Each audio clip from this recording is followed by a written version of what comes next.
tu es là.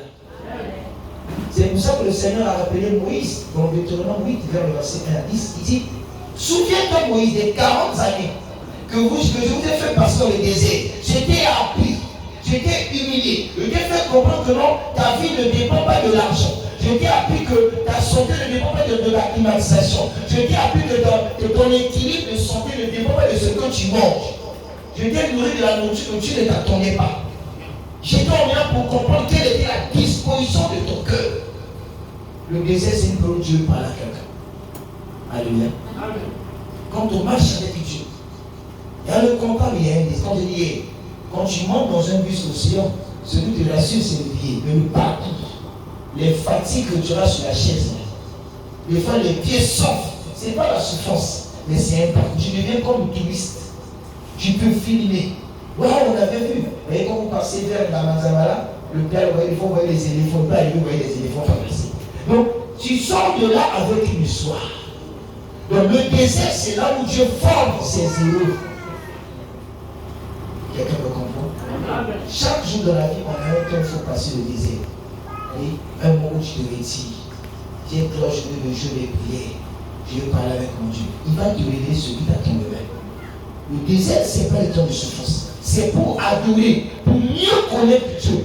Il faut un moment s'abstenir de tout ce qui est de la vie. Tu te prives du bien-être du corps pour rentrer chercher le bien-être de l'esprit. C'est le contact avec Dieu. C'est là que Dieu se révèle. C'est là qu'il te donne son nom. Est-ce que tu es là?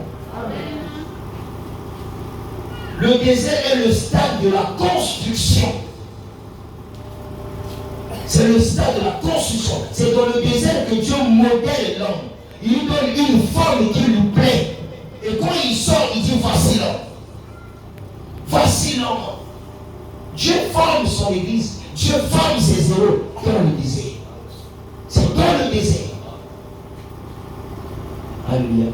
Pendant que tu achètes la farine au marché, la farine ne sait pas ce qu'on fait. On va faire le livre au fond.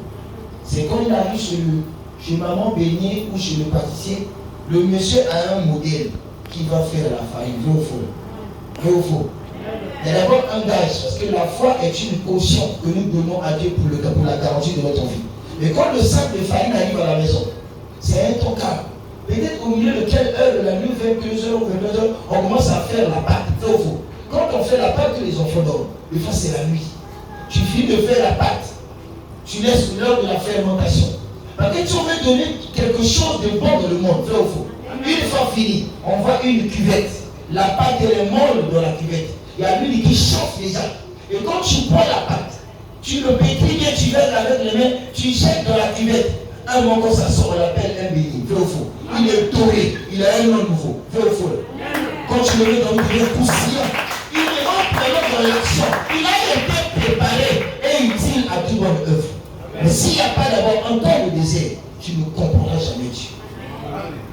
Si aujourd'hui les chrétiens nous pleurent, nous chantent toujours, parce qu'on n'a pas l'expérience de ce Dieu. Nous ne défendons pas notre foi, nous défendons des illusions. Et ce que Dieu va faire, mais tu as quel témoignage ce Dieu? Alléluia.